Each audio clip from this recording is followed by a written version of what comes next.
My name is Charlotte Clark. I lived at Meeting House Lane. Mom and Dad bought the house. It was a potato farm in the beginning. It was next to the church wasn't there.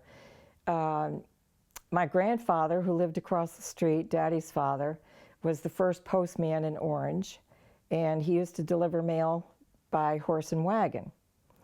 And the only thing I remember as a kid, the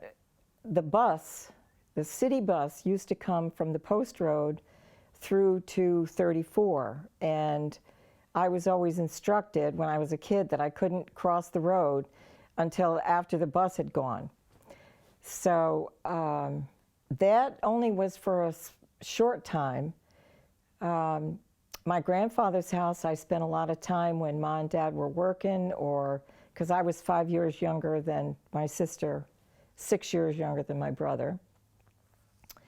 My grandmother used to feed, I guess you would call them transients, that used to come from the post road and wander through. She had a mark on the back of her kitchen door. And they would come through the backyards. Aunt Bertha was one, and come across and stop at my grandmother's and then continue on. There was also a farm, a barn, at the corner of Tyler City and Orange Center Road. I'm not quite sure who owned that, who worked it, but I remember as a kid going over there. I used to spend a lot of time going into Harry Olson's house, who was next to my grandfather's house. He had a cat who he would sit at the table, and he had his own plate and his own food, and he would sit there while Uncle Harry was having his supper on one end of the table, and the cat was on the other end having his supper. And we had a good time over there. Anything else as a kid? Sorensen's had cows, and they were at Hannah Clark's barn. I used to spend a lot of time over there. They used to pasture down and back, and they would come up Meeting House Lane every evening, heading for the barn. And let me see. There was a post office down at the end of, down at the bottom of the hill, Orange Center Road, next to a grocery store. Is that Miller's Meat Market? Miller's, it was before Miller's. Oh. Yep. And Scobie didn't go across. Yes, okay, Scobie's. Yep. And the post office, at that time, you could sit on the counter. Daddy used to put me up on the counter when he'd get his mail out of the back. And now it's, you know, they have signs all over, you know, no sitting on the counter. But back then you could do, you know, you could get a lot, get away with a lot. That was where People's Bank is now. Let me see, Cadwell's Pharmacy at the bottom of the hill. I used to go there after school. You could get an ice cream soda for 25 cents. And I'm not quite sure where else we're going to go with this. How about your involvement in the town? Did you work on any of the committees? No, I wasn't involved in any of the town issues. No. Ma wasn't. Ma worked up at Turkey Hill School she opened Turkey Hill School. She was the secretary up there. Yes, she was. I went to school at Orange Center School till 5th grade, and then they opened up High Plains School, and I went there. They bused me there because I used to walk to Orange Center School or Mary L. Tracy School. And then the 6th grade, I was bused down to High Plains, and then after that, Amity Regional was 7 through 12. And the junior high hadn't been built then. So we got, you know, introduced to Bethany and Woodbridge kids. And that was good to get, you know, 7th grade. Yeah, it was. Opportunity to really meet everybody. Yeah, but it was nice to be able to stay with them right through 12th grade. Right. So you were telling me a funny story about a cow. When the cows used to come up in the afternoon to go to the barn,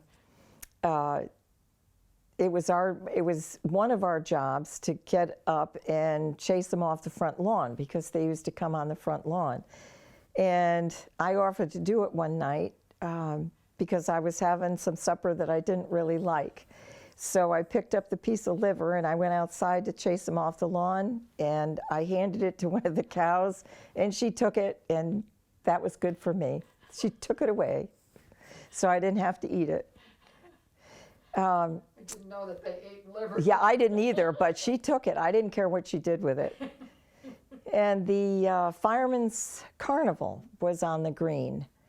And my aunt and uncle used to come down and spend the weekend, and she would give me a dime to go over, because at that time that's what you played with, and get a bag of sugar or some bacon, whatever she wanted me to play, that's what I would go and do.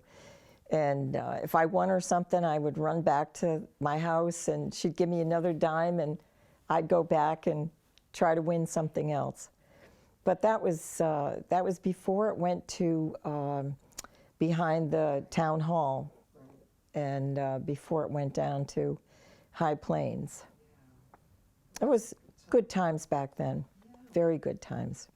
How about the Bicentennial? Did you come down and do anything for the Bicentennial? Did No. you partake in any of the activities? No, I didn't. Oh. No, I didn't. No. That was quite a time for Orange. Yes, it was.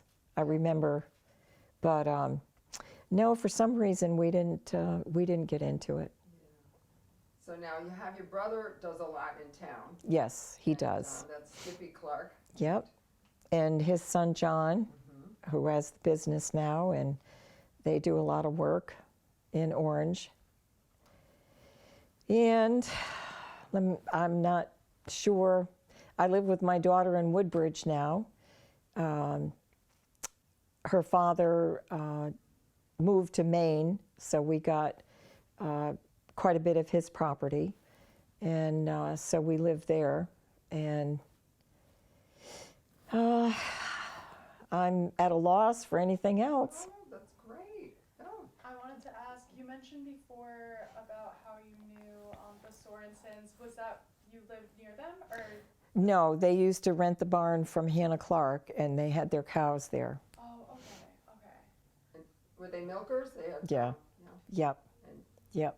is that where they kept all of their cows at the time? I don't know if they were all or not. It was a good size group of cows. I used to follow, Milton was a guy that worked at the farm, and he used to clean up the barn, and I can remember following him around the barn while he was doing his chores. So it was a good time. Yeah. Good time back then. I didn't realize that there were also farms that boarded cattle and cows, because I thought I had heard from other people that there was obviously horse boarding, and that's a new thing for me that I didn't realize that To they rent, boarded to cows rent space. Yep. and everything. Yep. Oh, Yeah. wow. Yep. That was a lot. And I think the barn that you were talking about on the corner of Tyler City and Orange Center, wasn't that the one that John Clark was talking about? Why would he? I don't know. It wasn't Ewan's. No, it wasn't. Honestly, I can't remember the name, but I know Grandma used to take care of him. She used to take food over to him. So was another gentleman that. Yeah. Okay. Yeah. Yeah. Yeah. And I think this, because they were talking about, John was talking about he got into cars or something, and he stored cars there eventually, but Yeah. you mentioned the big barn. Yeah, it was a big barn. Wow. It was. And that was where the town hall Is now. Yeah, right. Yep. Right. Excellent. Yes. Excellent. Well, good. Well, I hope you join us for some of the 200. Well, I hope to. You just did in one way or another. Can I Definitely. ask you one other question? Yes, before we certainly. wrap up? I was going to ask if you had, this is kind of a question I've been asking all the people we've interviewed, but do you have any really fond memories you'd like to share, or any people that you could think of that made your experience living in Orange that much better growing up? My world really didn't involve any of, the official people in Orange. I would have to say, I don't know, right off the top of my head, Hannah Clark. So, She was quite a dynamo. yes, she was. She Yes, she really was. Yep. Yep. She, She boarded horses over there. And as a teenager, I used to ride I knew one of the girls that boarded her horse there. And I used to ride him bareback. And Aunt Hannah didn't think too much about it. My mother forbid me to do it, but I did it anyway. I had to stand on her front step so I could get up on the horse, and then I'd go riding around the green and back again and put him back in the barn. love Sounds it. wonderful. Yeah, it was a good time back then. Yeah, it's true. She had a dog named Sandy that used to lay in front of where you come out of the Orange Church, Congregational Church, and you come down the walkway, and there was a step down to the road. And Sandy used to lay right in front of that step every day, and we'd have to try to go get her and get her up out of there so that a car coming around the corner, of course, back then, there weren't that many cars, there wasn't that much traffic, but she liked that spot. I don't know why, but we were always having to get her up out of there. Probably some nice warm spot. I don't know what it was about that step, but she loved it. Oh my. Yep. You know, it was the simple pleasures back then. Yes, exactly. And I think that's Exactly. Yeah. Yep. Time just went on and on and on. And, Yep. You know, you just had fun. There was a family that also boarded horses in the field behind our house. And I used to go down and hang around with the horses down in the back field. Yeah, I remember when you had the horses back there. Yeah. Yeah. Oh. Now they're all houses. Yeah. That was the bad part. Oh, God. But, it happens. The old people die and the young people can't afford the taxes, and Right. so you have to sell the land, and that's it. That's it. Yep. And then I'm sure this is also a question that we've asked a lot of people is, how did your family get to Orange? And I'm sure, there's a lot of different reasons why people end up moving to Orange, but do you want to maybe share that with us and like how your family got here, and maybe tell us about if you were happy with that decision that your family decided to move to Orange? Were you happy that you grew up here? Oh, I was very happy. I grew up here. My grandfather was one of 4 brothers, and they all lived right around the green. And so my father was born. He moved over. They lived with my grandfather for a while, and then they moved over to the place where we built the house. And that was just where I started. And How many Stayed. generations have you been in Orange? Do you know? Generations? How many? I don't know, 4? 4 or 5? Where did the Clarks? 4. Yeah. Clark's lived in the town, like in that area with Mount Hollis. It was really crazy to think about. When he was telling us about that, I couldn't even. It was Yeah. amazing, unbelievable. They held court in what is the academy now. And every Friday night, my father wouldn't let me out of the house because all these people, prisoners that came from New Haven, were in court there. And they would stand around on the front porch. And so Daddy didn't like that, so I had to stay away from the front of the house. When I would spend time at Grandpa's, before it was, let me see, it was a town office. And I used to go in there. I can't remember the man's name that I used to go see, but he was like a first selectman, but he wasn't. But that was one thing that I remember about the academy when it was the town hall, Wow. the original town hall. We forget about. We really do. Yeah. And I really forgot about the idea of the court. You're right. Yeah. Those people coming. Friday night. Yep. Wow. Did the town hall move to where it is now because of the need because the town was growing and they needed they needed more space that would accommodate for the expansion of the town? Yeah. Probably that's why. Yes. Yeah. Yeah. That's So interesting. did Because- they go just from the academy directly over to the new town hall? I think they did. Yeah, they did. Yeah. Yeah. Wow.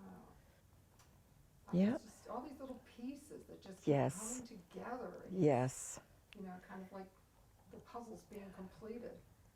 But it is a good place to be. Yes, it is. Definitely. Yep. Definitely. And then I guess this is a good question to end on, unless you had another one. Nope, I was go just ahead. gonna say, as a final question, what do you think makes Orange such a great place to live in, or what do you think made it such a great place to live in when you lived here? Oh, I'd say the people and coming together and working as one. You know, it's always been a good place to grow up and a good place to work, and everybody's trying to get into Orange, so it must be something. That's it. Yeah. Agree. Yeah. I think it really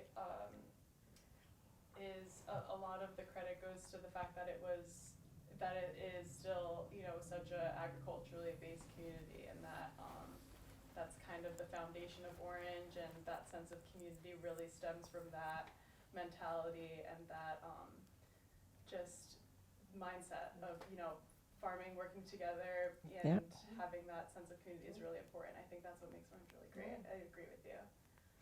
My sister, one of the cows that Sorensen's had over at Aunt Hannah's, my sister would show her.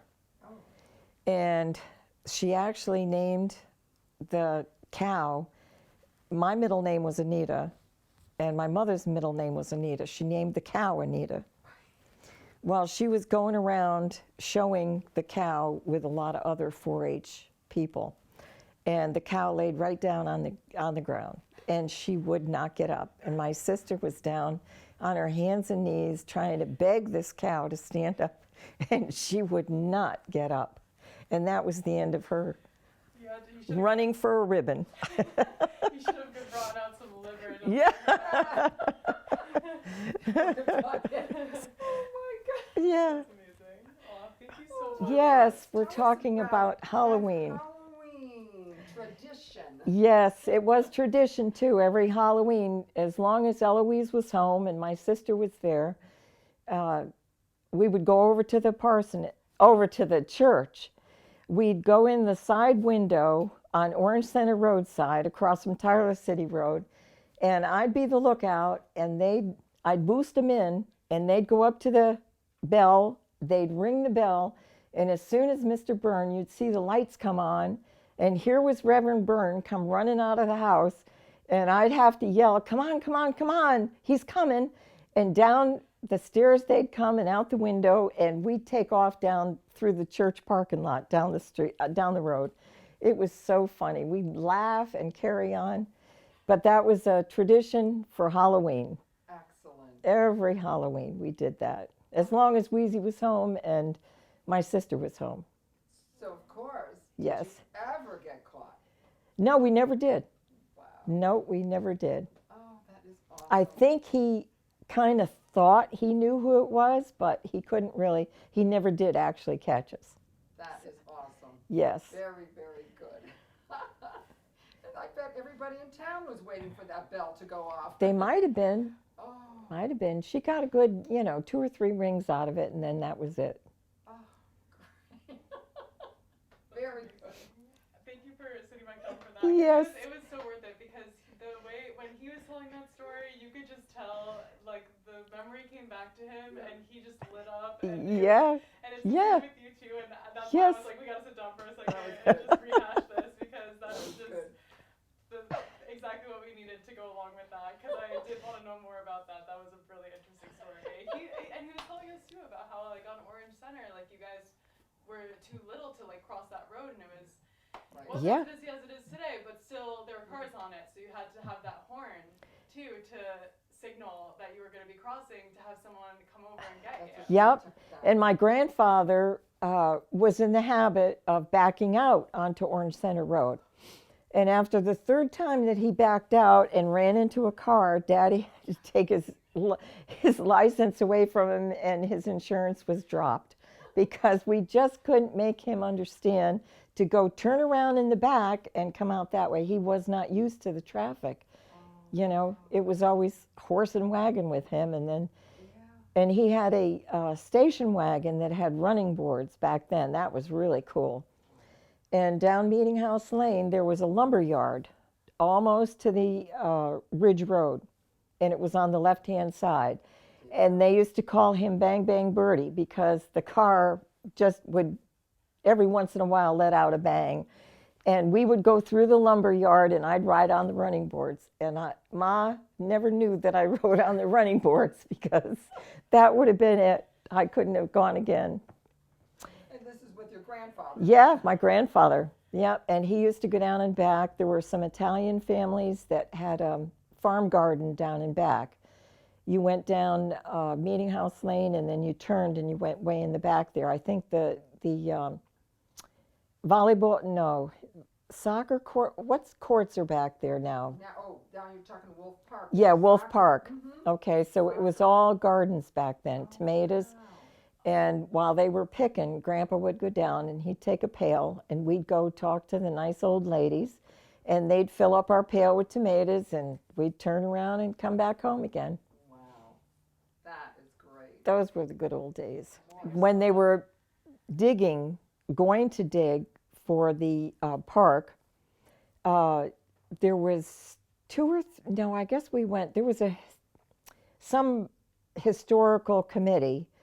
We were looking for Indian heads Okay. because one had been found where they were going to put these fields. So we were in there, and they were, actually I think they were potato fields at that point, this one area. We didn't find any, but we had a whole line of people, and we were going through the field trying to find them, just so it would stop the building of Fred Wolf Park, but it never did. Wow. Yeah. Would you say that you're like happy with how the town has grown? Do you think that the town has evolved into the changes that you've seen over the years? Do you think you would agree with the way that they evolved and adapted to the needs of the community? I guess they're necessary. You know, I was raised in a different era. You know, there weren't that I used to know all the names of the streets in Orange, and can't do it anymore. Can't. It's just too many. There's just so much growth in Orange. Right. Yeah, there is. Well, we've learned a lot about after the war, and how after the war some of the farmers, we had 30 dairy farms in Orange in 1930, Wow. which is insane. I didn't know that. And most of the herds were maybe 30, 40 head of cows, and that was it. But the thing was that we heard from so many people, to make a living off of that was very difficult.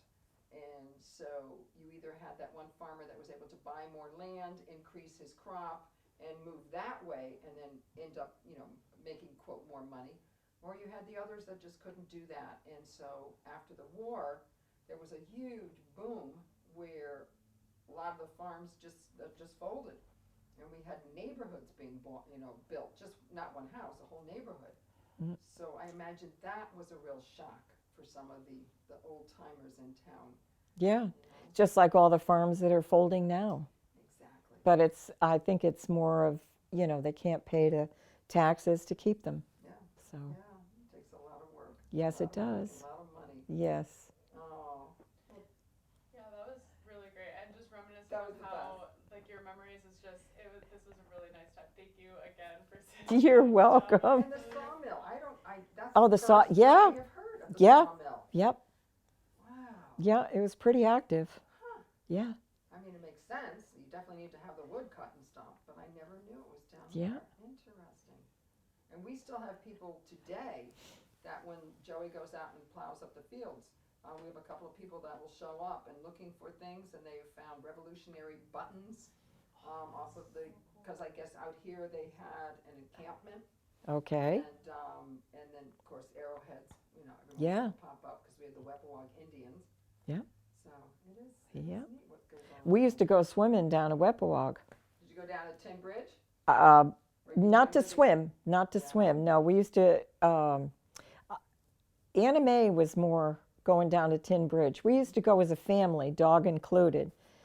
But we had to go through, in order to get to the swimming hole, you had to go through this mucky place, and you'd always end up with bloodsuckers on your legs. So we'd have to stand there and pick them off of us before we could go swimming. But that was a family outing. And there was a good humor man that sat right there in the In the cross of the triangle, road. yeah. Yep, in the triangle. And after swimming, we would pull in there and get an ice cream. And that was our big night. He was the best. Yeah, Oh my gosh. yeah. Yeah. Toasted almond. Oh, it was really cool. He had his little Yeah. truck and he parked Yeah. right down there at the corner. Yeah. Yeah, So cool. it was great. We had, when we were kids, we could ride from here all the way Oh. down to Eisenhower. Oh, okay. We'd just cross into another field, another field, another field, down a dirt road, and we'd be all the way down to Eisenhower Park. Yeah. And can't do that now. Did you pick apples in the orchard Platt, across? No, and I didn't realize that Platts had, and that again is on the soccer field. That's where the orchard was in there. Well, these were right up close to Grassy Hill. Okay. These orchards, but we used to Yeah. sneak in there and pick apples. That's so fun. Yeah. I love it. We won't put that. No. Somebody go, wait a minute, you owe me for that. Oh, that's great. That is great. Thank you for the sequel that we did in 5 Oh, seconds. yes. That's awesome.